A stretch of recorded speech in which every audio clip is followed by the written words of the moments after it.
Good afternoon, everybody. My name is Charlie Nicklin. I'm the Chief Executive of IAgrE, and I'd like to thank you all for joining our September presentation. I'd also like to welcome our guests from Engineers Ireland who have joined us today. I'd now like to introduce Miles Messenger, who is the Energy Engineering Director for Equans, who are a specialist technical service provider in the energy industry.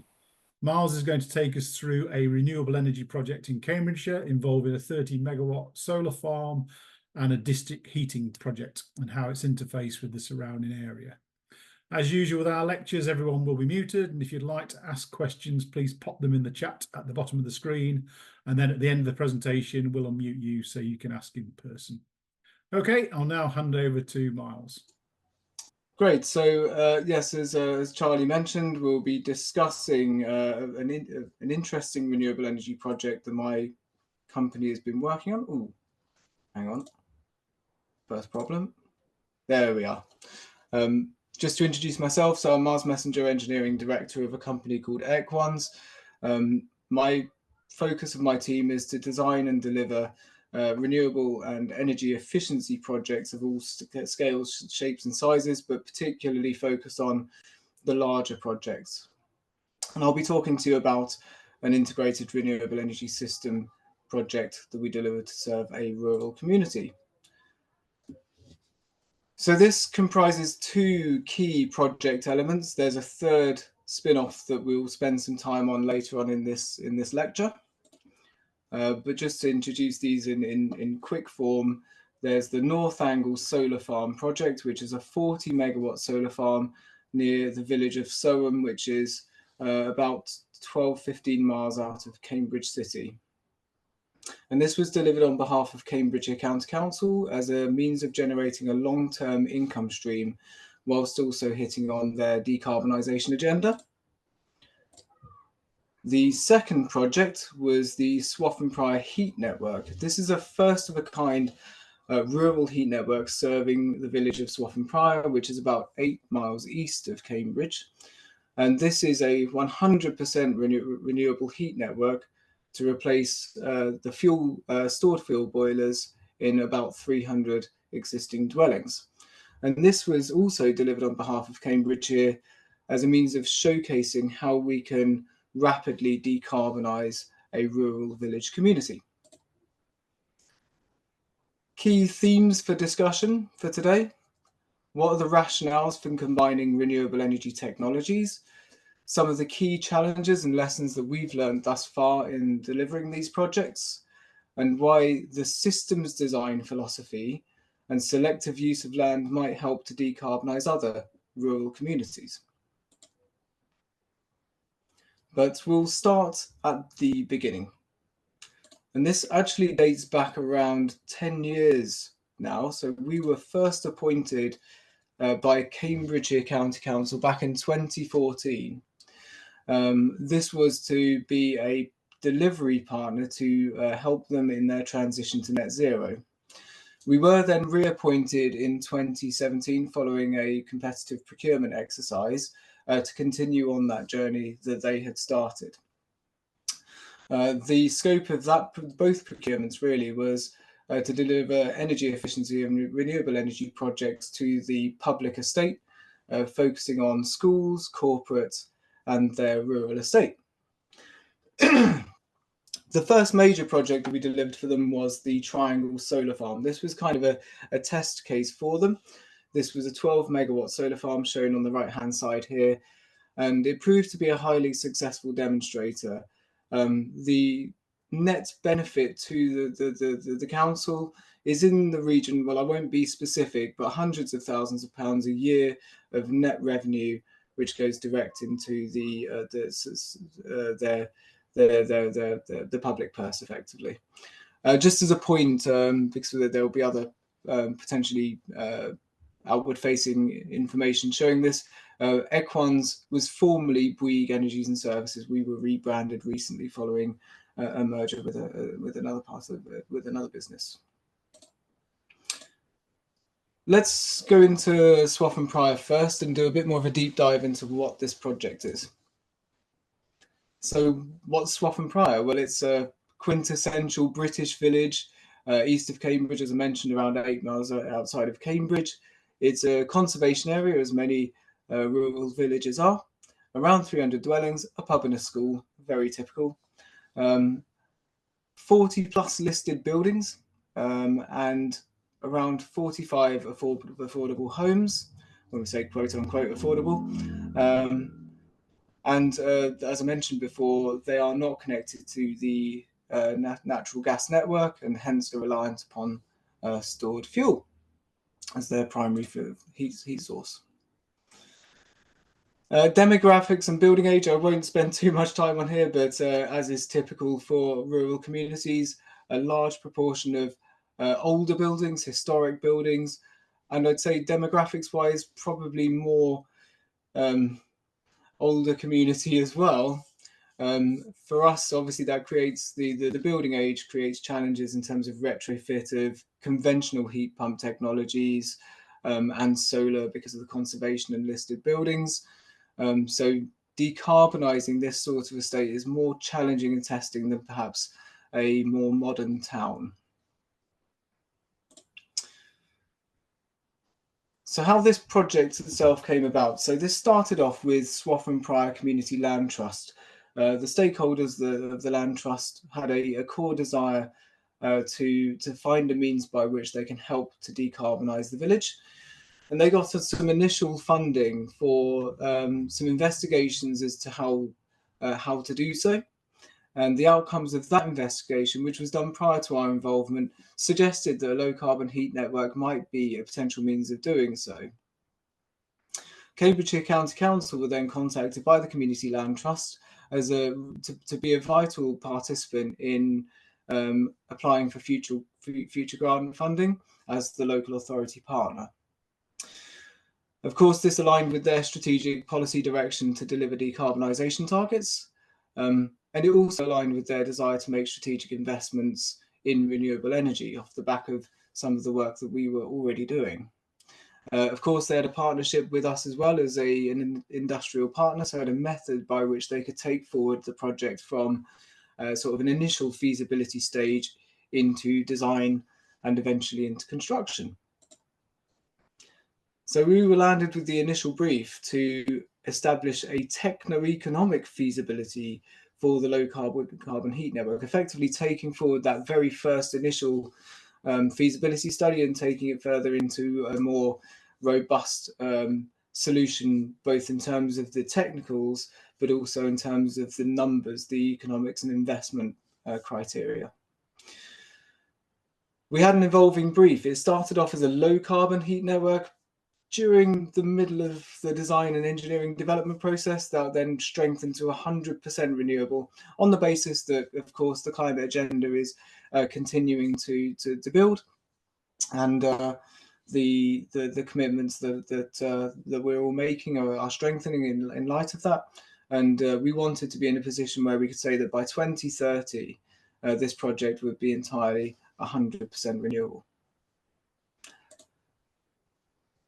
Before going further, just as a quick catch up on heat networks, I'm certain that most will know what this is, but for those that don't, just a very quick mini seminar on this. So basically a heat network is a series of pipes that serve multiple properties with heating and or cooling, I suppose, in some respects.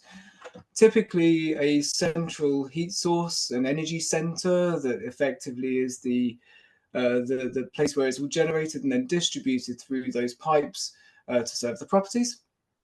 It typically relies on the sale of that heat to the properties as a means of income to pay for the capital and operation costs of the network. And it's typically suited to urban environments, towns and cities where we have higher heat densities. That's kind of one of the golden rules of heat networks, is making sure that there's a lot of heat to sell in a small space, less pipes and more revenue. And I guess that links into that first challenge of the rural heat networks sort of philosophy or principle, which is typically villages are quite sparse in terms of their heat density, very low diversity. And what we mean by that is we're almost entirely residential, so the pattern of usage is going to be reasonably uniform across all of the properties, meaning that we'll get lots of spikes and troughs in demand. We have all of the environmental and conservation factors to consider within a rural environment.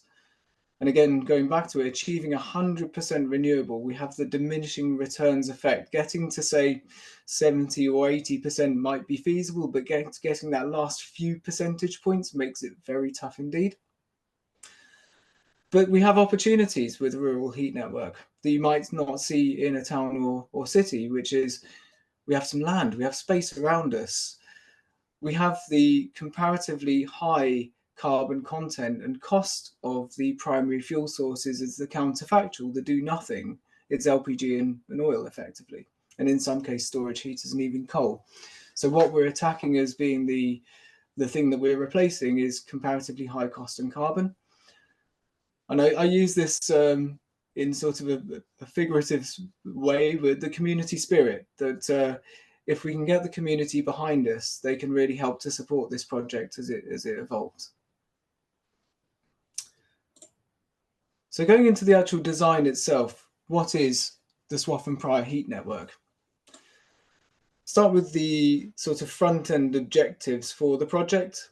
One was to utilise the council's surrounding land to the village, to showcase heat pump technology, to make sure that we're serving the entire village, every single building within the village envelope to be served.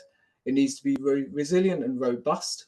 If we're serving 300 plus individual properties, we need to make sure that the heat is going to be on all the way through 24/7, 365. We need to be eligible to receive the grant funding. We had to obtain a number of different statutory approvals, which we're going to. It needs to be a retrofit solution. So with conventional heat pump technologies, you may need to replace radiators, insulate your lofts and your walls, and all of the above. That simply isn't going to be possible when we're looking at doing this for 300 individual dwellings and listed buildings, as I mentioned. We need the buy-in of the community. If the community don't want it, it won't go ahead, and we need to build this strong techno-economic case. Just an idea as a sort of a plan view. So we can see in the red boundary here, this is the council's land. This is this red wiggly route here is effectively the extent of the network that would be needed to serve the village community. And I've just picked out there the energy centre building, which, as is shown here, is nothing more than an agricultural barn. Okay. So the initial concept design.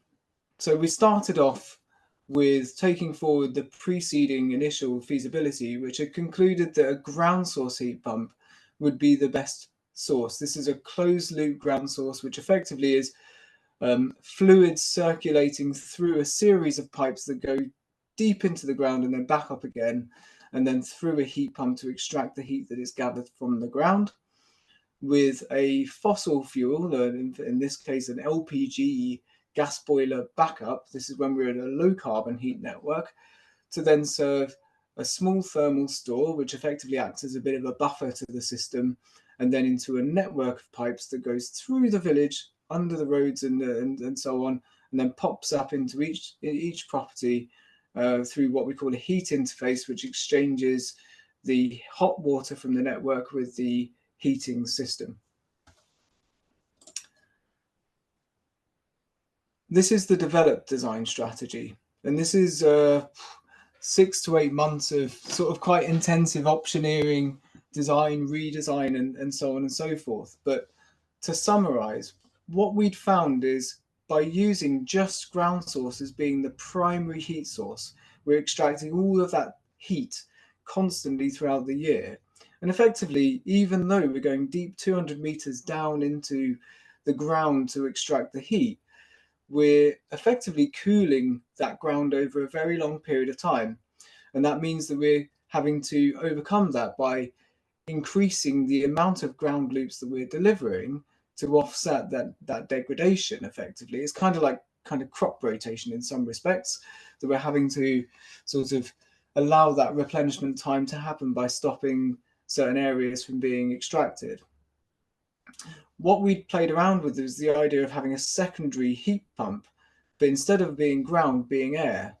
An air source heat pump typically is not so good in the peak winter, where there's not very much, when the air temperature is low, it's having to work harder to extract the heat from the air. But of course, in spring, summer, autumn, they're typically actually more efficient than a ground source. So by taking the air source heat pump and working it spring, summer, and autumn, we're taking the load away from the ground, allowing the ground to replenish, so that the following season is then ready to go again for the peak heating season.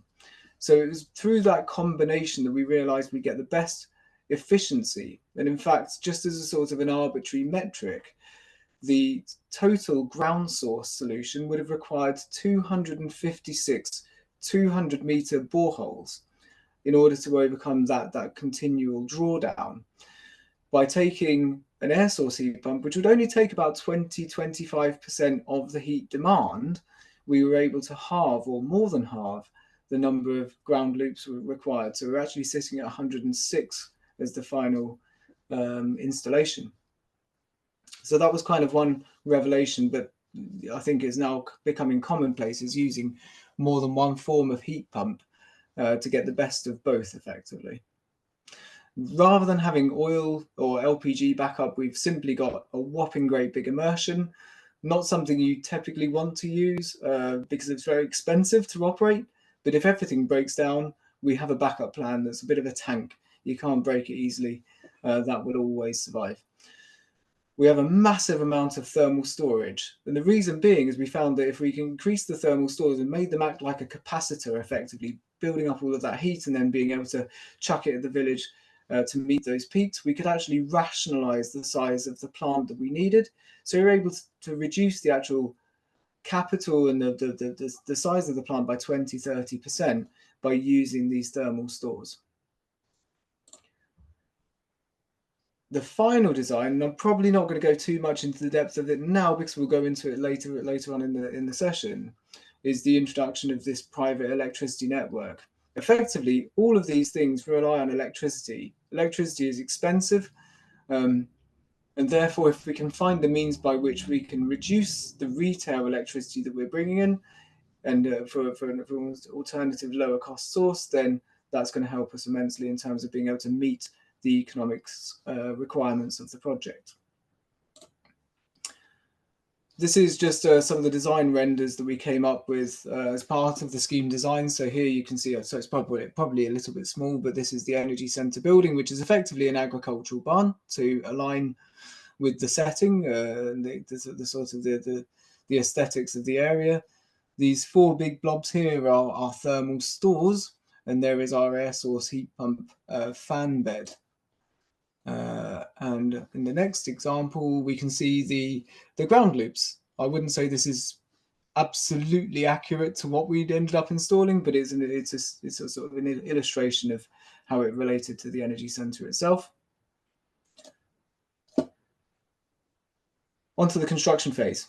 I'll probably keep this relatively brief because there's quite a bit to cover, but some of the key challenges that we went through as part of the build phase, delivering 3.5 kilometers of trenching through an existing rural village is no mean feat, I'd say. Whilst it's a challenge in towns and cities as well, the key thing here is obviously noise and disturbance. It's all residential. Second thing is making sure that there's always access to every property. We're having to close entire roads and what have you, so keeping even driveways open was quite tricky. We have, as I mentioned, 106 boreholes to dig, 200 meters deep. This coincided with a bit of a peak of activity with HS2, which required a lot of drilling rigs, we found. And so actually we ended up with 5 or 6 contractors on site at any given point, all drilling these holes and coordinating that activity, maintaining quality control and so on, was no mean feat. We're installing industrial heat pumps. These are not typical to this sort of environment. So there was a lot to factor in. One key thing of this was that the heat pumps were able to deliver 75 to 80 degrees C flow temperatures, so could provide heat into the network at that temperature, compared to a conventional heat pump that could do maybe 50, 60 degrees. This enabled us to deliver a heat that was kind of conventional heating system temperatures, thus avoiding any need to replace radiators, insulation, and so on and so forth. Public interface. This was quite critical to the whole project. It's tricky when you're going through a major construction right out in someone's back garden, effectively, when they're the ones that we're hoping will become the client to this project after. So maintaining a good relationship with individuals and the community as a whole was quite key. We actually had a very tight subsidy deadline to meet as well. So effectively, we had to deliver no less than 1 kilowatt hour of heat through the network by, I'm going to get the date wrong, but it was spring 2022 in order to meet the funding deadline. So it was all hands to the pump, excuse the pun. Operating phase. So where are we now? We've been delivering heat since 2022.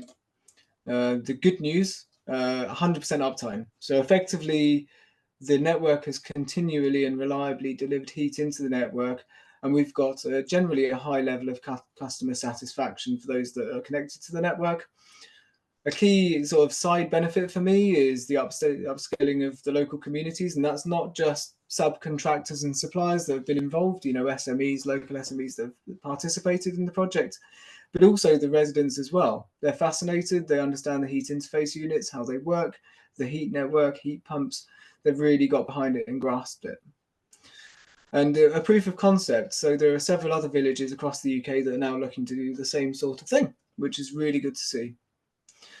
Some of the ongoing challenges that we're grappling with as engineers is noise. So the heat pumps are noisy. They're noisier than we'd expected, and we're having to put further mitigations in to effectively dampen the noise to the surrounding areas. We've got the challenge of delivering end customer connections individually. So the project wasn't to connect all 300 properties in one go. To get everyone to agree to do so would have been impossible. So we're actually delivering them over several years, and it's tricky. They're doing one at a time to get the cost efficiency and the efficiency of the process sorted, but we're getting there. And optimization of the heat pumps. So this is, effectively, you're not going to get it all right day one. It's going to take some time to really get everything working as it should on a complex scheme like this, but yeah, we're pretty much there now. I'm going to cover North Angle Solar Farm comparatively high level because this is, to a large extent, a conventional solar farm. But the key things are, it was developed in parallel to the Swaffham Prior heat network, wasn't considered to be in any way connected. And it's an expansion, it's an extension to the existing 12 megawatt solar farm that I mentioned before, the Triangle Solar Farm, which was kind of the proof of concept for Cambridgeshire. We were looking to introduce as much biodiversity net gain as possible for this as a public sector-led project. We wanted this to be exemplar in that regard. So we built in a number of key biodiversity features, a community orchard, footpaths, and so on to help with public engagement. Some of the key challenges, electricity network connection. We'll hear a lot about this in the press. It's real, it's challenging. There's an abundance of renewables going on to an aged infrastructure. And that means that these journeys are often not straightforward and have some nasty twists and turns in their journey. We had the typical navigation of archaeology and ecology to grapple with, and the investigations, and making sure that our construction phase plans were aligned to all of that. We're delivering it off the back of the COVID-19 pandemic, Brexit, the Ukraine and Russia conflict, and the Suez Canal in winter. Not the easiest thing to do in terms of the scale of the operation that we're trying to do. But some of the key metrics, this is an image of the near on completed scheme. So it's 100 acres of low-grade agricultural land, 78,000 solar panels, 40 gigawatt hours of renewable energy being generated every year. and a significant long-term revenue for the public purse. So, moving on to the third part to this project, which is the private electricity network.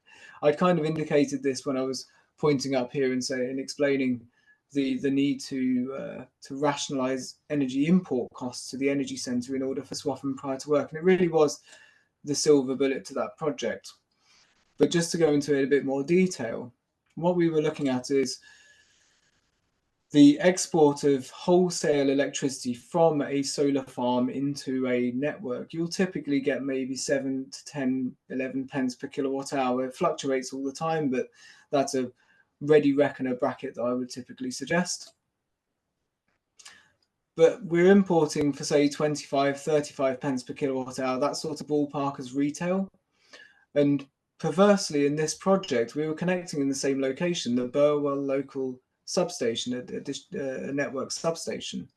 So in effect, what we were doing is generating these electrons, getting paid 7 to 11 pence per kilowatt hour to then take the same electrons that have passed through one little part of a substation and then paying 25, 30, 35 pence for the pleasure.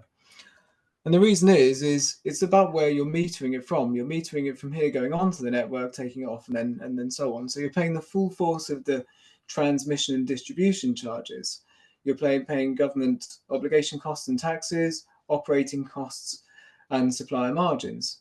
So that's where the gap is, effectively, in simple terms.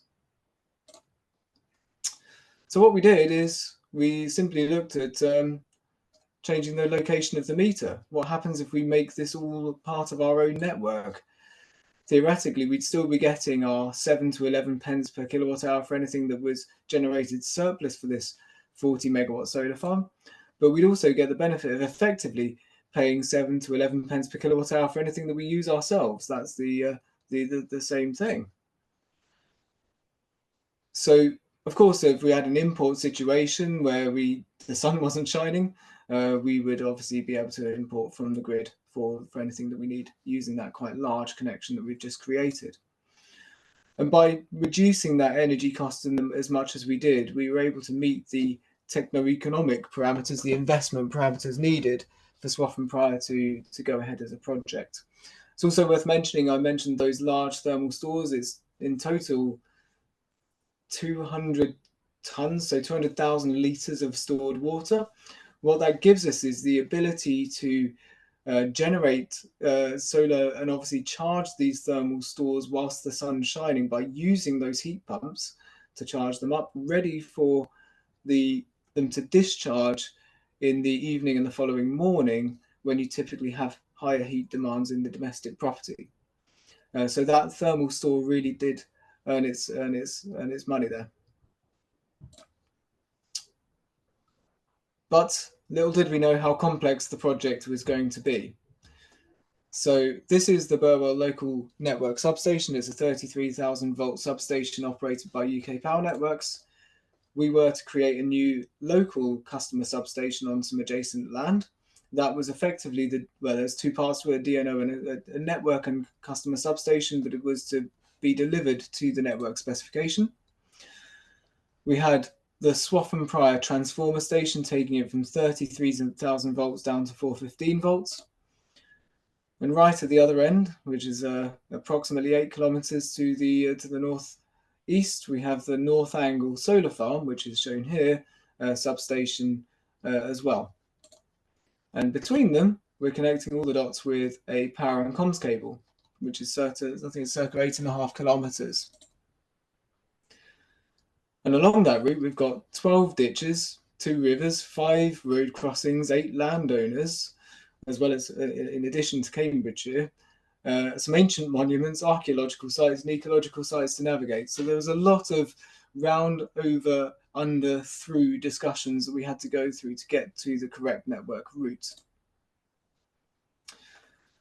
In addition, whilst, let's say, a statutory authority will have their own consenting, as a private authority, a private developer in the context of statute, we had a number of applications we needed to make. A planning application for the entirety of the scheme, electricity network connections applications, which are ever more complicated. We had highways applications, section 50s, section 278s, and all of the others. For every ditch, we have a lead local authority we need to get ordinary water consents, course consents from, and the inland drainage board for any of the drains that we're passing as well. And then for the two rivers, one of which is navigable, we obviously needed exemption applications consents with Environment Agency too. Whew. So I think sort of contextualizing for those that I'm speaking with, and I must confess I'm not in any way an expert in land and agricultural engineering, but in terms of what we undertook to minimize the impact of the land itself, I learned a lot on this, I must confess, in terms of soil management, keeping your topsoils and subsoils very separate from one another and making sure that they're powered as they should be. You actually used agricultural vehicles for a large proportion of the network construction across the fields that we were operating within. So effectively using tractor trailer in preference over, say, HGVs, albeit that we still obviously needed to use excavators for certain elements of the project. Temporary matting for any larger vehicles having to pass the land to avoid soil compression. I learned a lot about land drains. They're not as well documented as most other utilities. So we effectively draw our own sketches through conversations with landowners and historic plans, but needless to say, we needed to undertake a lot of diversions and repair work to land drains of all ages and types. Coordination with landowners, of course, with this project lapsed over sort of drilling, harvest, and growing seasons. So minimizing crop damage and crop loss was quite critical to this, as well as making sure that everyone remains safe. And we had an ecologist watching brief pretty much throughout the course of the project to make sure that we were adhering to all of the Wildlife and Countryside Act requirements and protected species and so on and so forth. So, coming soon. I say that because we are literally in the final commissioning and energization of this project right now. My colleague Patrick Joyce from Cambridgeshire County Council, he and I are very much in series of meetings and discussions in finalising that programme and getting the CPEN, the private network, energised. So it's a critical time for this part of the project. So perhaps just leaving with some points for discussion before opening up to the to colleagues is decarbonising rural communities. So can we effectively use selectively the agricultural land and energy sources to offset the sparsity of energy intensity? And what I mean by that is we're seeing heat networks grow through towns and cities, but not so much in rural estate because of the energy sparsity issue that I mentioned before. But perhaps because of its own characteristics of having, good energy resources around, can we offset some of that energy sparsity? And that's what this project sought to showcase. Hybridizing renewable energy technologies, so exploiting the technical advantages of one type of renewable energy technology to mitigating its drawbacks by combining with others, and also combining the strong economic case of, say, a solar farm with a comparatively weak economic case associated with, let's say, heat pumps to make an investable rural decarbonisation project. And finally, potential harmonies between agriculture and communal energy. There's always been a good symbiosis between the landowners, the agriculture, and the community that's there. Is there something we can do here to effectively find a way that benefits all stakeholders as we go through our transition to net zero? So that's my lecture for today. That's 37 minutes in. So opening up for Q&A, I guess, at this point. Okay, thank you, Miles. Yeah, there's a couple of questions. First one is from Juan. Do you want to unmute yourself and ask the question? If not, Yeah, no problem. Can you hear me? yes. No, my question was about these peak times, these spike times that you mentioned. Have you considered in your model the role of domestic solid fuels like wood logs in all of this, and how much can it save to the whole network? Did you say domestic? So other forms of solid fuel heating, effectively wood heating, wood-fired heating in the property. Yeah, wood logs and wood stoves. Yes, yes. Yeah, so we well, actually, funnily enough, we did look at biomass heating as one form of potential renewable energy. We concluded that it wouldn't meet the air quality requirements. So sort of a side characteristic of this project was to improve air quality. And so that kind of, in some respects, meant that using wood burning as a method of offset was kind of considered not as being a not being a sort of a priority for the project, shall we say. No, I was talking more about individual stoves, not in the production of the heat in the network. But obviously, these houses that will have installed some of them. Yeah, sure. And certainly, we weren't dismissive of anyone that might want to use solid fuel as a sort of an alternative fuel source for them as individual dwellers. But I suppose our obligation was to ensure that we would always have sufficient heat to heat every single property. Yeah. Okay, thank you. Okay, next question is from Sean. Yes. Yeah, how you doing? Just a quick question there in relation to the planning application. I'm just wondering, from the date of submission, how long did it take roughly to get the approval? Gosh, that's it's going back a bit, I must confess. There were actually 3 separate plannings: one for the solar farm, one for the heat network, and one for the private network. I think it's fair to say that lots of local planning authorities are struggling to meet statutory deadlines, and that was the case here, especially given the novelty of certainly the heat network and the private electricity network. Maybe not so much with the solar farm. I can't recall the precise time it took, but I'd say it was slightly longer than the statutory timescales, but not by a huge amount. But we did have to spend a lot of time making sure that these applications were very robust to begin with. Okay, thanks. The next question is from me. There was a couple of parts to it. One was, I don't think you mentioned capital costs, but what sort of payback period are you talking for the project? Yeah, okay, so I'm not sure how much I'm allowed to disclose. That was one thing. I'm not sure exactly what's in the public domain at this point. But I would say, I think it's known that the heat network itself was in the region of sort of £10 million. I think that's in the public eye, and that's the ballpark that we're in. The network itself had a very long payback, even with the grants and subsidies. So we're talking,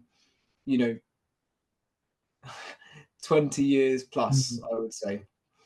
That's even with all of the work that we've done on it. That said, that's if you treat it as one investment. So if you think about it in a different way, the pipes in the ground are infrastructure. They're not a revenue piece. And that was one of the sort of areas in how some assess the viability of these projects. Is kind of saying, well, I want a gas boiler. How much is it going to cost to get the the gas pipes into my town or city to give me that gas boiler? And the same applies to the network. So the economics are slightly skewed by that, but yeah, so it is a longer term payback. The solar farm, by comparison, has a very good return on investment, only made, I'd say, slightly better with the recent changes in the energy market since we started the development of that project. So I would say that's sort of sub 15 years as an arbitrary. The private network individually has a very good payback, coincidentally, as well. So I can't provide specifics in terms of the capex, but even though we're putting all of that work in, as I showed, you will end up paying the price for that anyway directly to the network operator. So there is a marginal cost increase, of course, with some of the stuff that we did, but that additional marginal cost was, washes itself away very quickly when you consider the benefits of having that private network in place. Okay, and then the second part of my question is with regard to the solar element. So obviously this is a big infrastructure project that you put in place, and it's there for the long term. With solar arrays on agricultural land, they tend to be on a lease. What's that lease period then? And if that lease period was, I don't know, 20 years, what happens after 20 years if the landowner decides he wants to put it back to agricultural land? Sure. How does that sort of affect things? So this this solar farm was actually delivered on Cambridgeshire County Council's own rural estate. We were lucky enough to have that land available to us. But having said that, it's not just in terms of the landowners, but it's also the planning. So I think in this project, I believe it's a 35-year planning permission that's given. So it's temporary. It's not a permanent thing, which means that you effectively have to reapply at the end of that term. Solar will typically last sort of 30, 35 years. That's its lifespan naturally.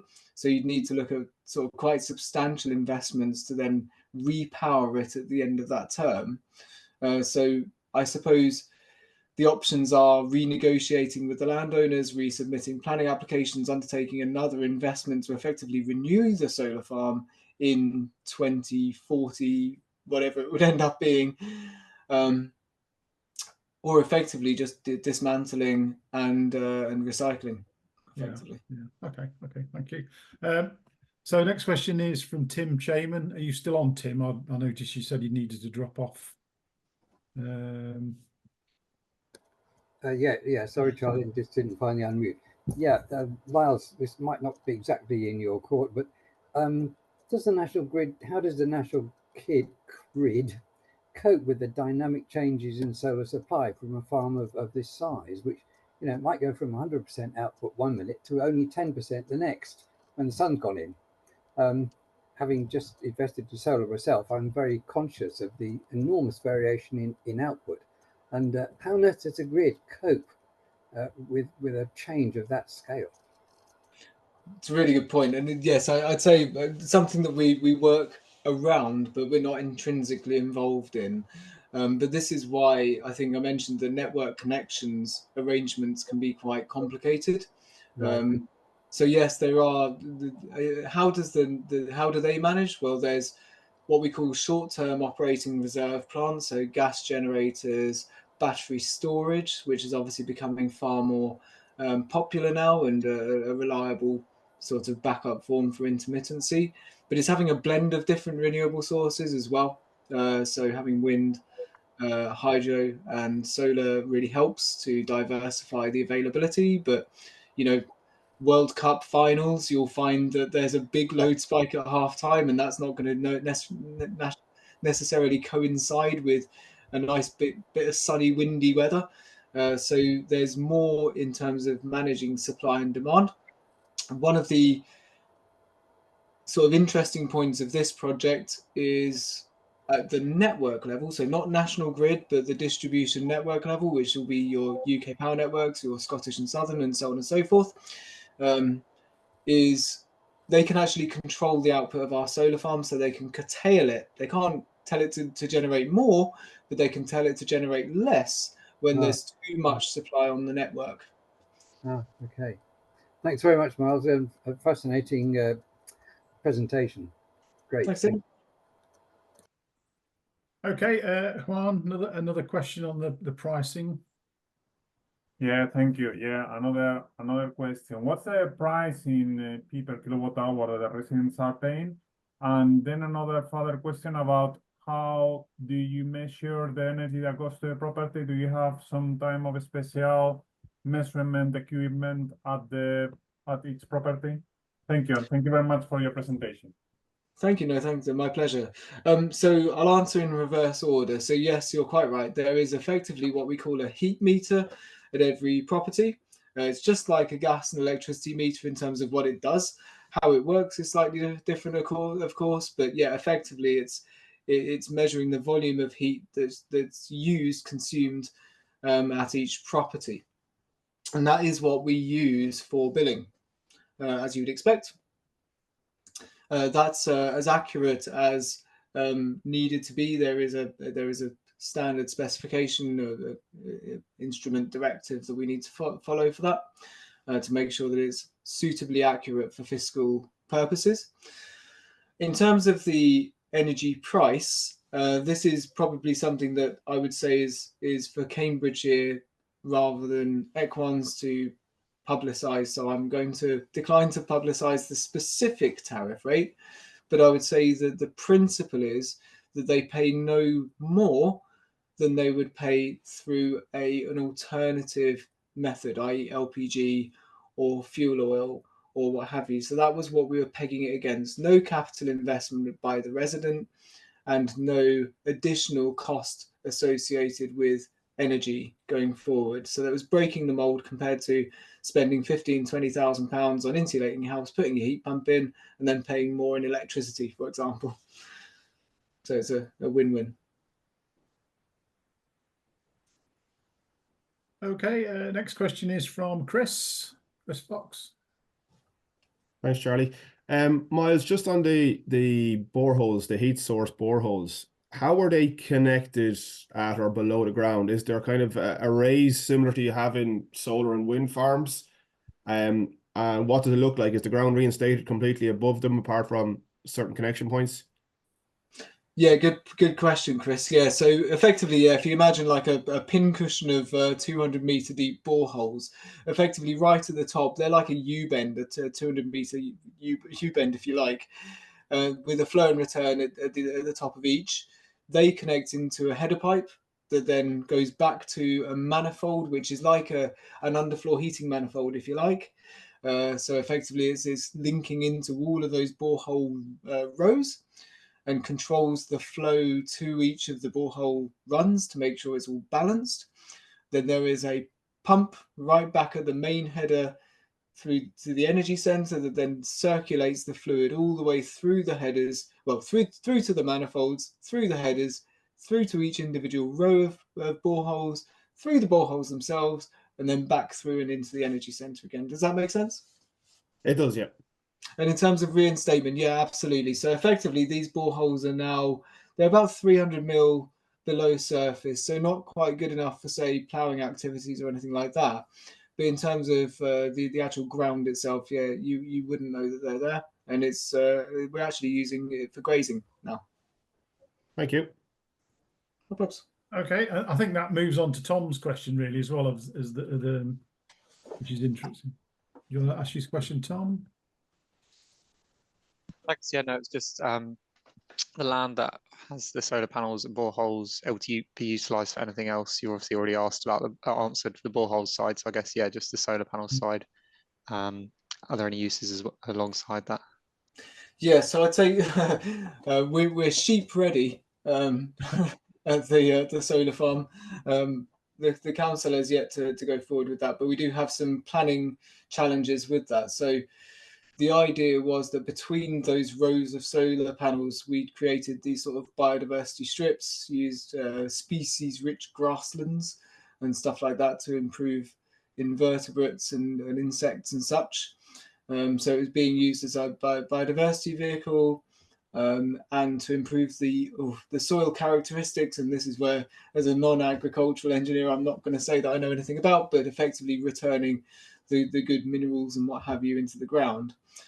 So they are kind of protected in that regard, but theoretically could be used for sheep. And we are using it for grazing in other solar farms that we've built across the UK, yeah. Okay, Peter Rogers. Hello, Miles. I was wondering, when hot water arrives at a property, is it passed to their heating system and the heat water for washing laundry, etc., through a heat exchanger and then returned to you sort of lukewarm, so you feed it back in the system, or how's that done? Yeah, that's correct. If you think about it like any old boiler, be it a combi boiler, or let's stick with a combi boiler for the time being. You'll obviously have it connected through an exchanger. So you've got your gas burner, your exchanger, and then your fluid goes out at, say, 75 degrees through your radiators and then comes back to your boiler at maybe, well, depending on your system, but let's say 60, 65 degrees or whatnot. it's exactly the same thing, but rather than the boiler, you've got the heat network itself, then looping in with its hotter pipes to then exchange into that system. Same with the combi aspect of it. So you'd have obviously the exchanger, the secondary exchanger going out to your you'd obviously have other things inside the boilers, but to your hot water taps from your cold water supply. And it's the same with this system. We've got a little exchanger between the network and the cold water to then generate the hot. If you have a calorifier, a hot water tank, it's just merely tapped off your existing heating through an annular, through what we call an S plan or a Y plan, as you'd expect on a sort of plumbing level, and then just goes off to heat the system. So you've effectively got a situation where you take away your boiler and you put in this heat interface, which is these exchangers, the heat meter I mentioned earlier, and so on and so forth. It's about the same size and shape as well, coincidentally. Thank you. Okay, Luke. Hi, Miles. Thanks for the presentation. Just a query, Miles, in relation to the distribution of LPHW, so at a supply temperature and just the length of pipework and to overcome the distribution loss. Just maybe a brief discussion on that point. Yeah, that's a good point. So yeah, the network temperatures, as I said, we needed to make it retrofit for existing. Sorry, I just got a Teams call distract me. So it needed to be, you can't turn Teams off whilst you're on Zoom. Yeah, so effectively we needed it to be a retrofit temperature at point of use to the property. Okay. So effectively we're generating out in peak winter at 75 degrees C at the energy center end. We're then circulating it through the network, through the branches, from the trunk to the tree, to the branches, to the twigs, to the property as I see it. And the property end, it needs to be at 73 degrees plus. So we're effectively allowed to lose 2 degrees across the network. Okay. The network itself does have a loss. We've minimized that through the use of pre-insulated pipework, which is kind of almost commonplace now to heat networks, but well-insulated pipes, well bedded in, the right backfill materials and so on to prevent excessive thermal conductance to the surrounding ground.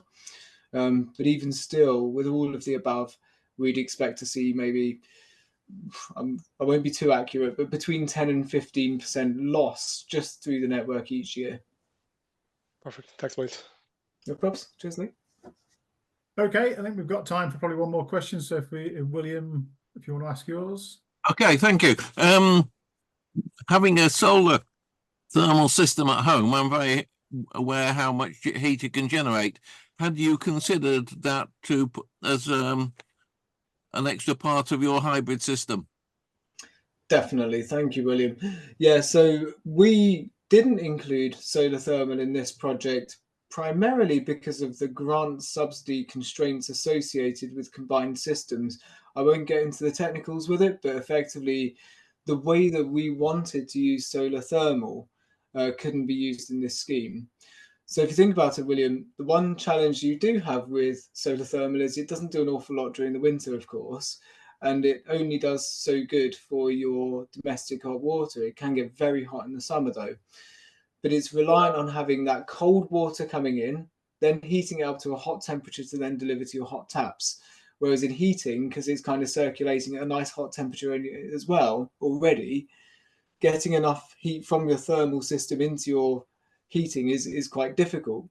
What we wanted to do is hybridize the ground source, which is at a very low temperature, with solar thermal, because what you can then do is recharge your thermal loops, almost turbocharge it with the solar thermal system that's probably operating at 60, 70 degrees in peak summer. So it's kind of a good recharge system effectively. So, but good on you for having it.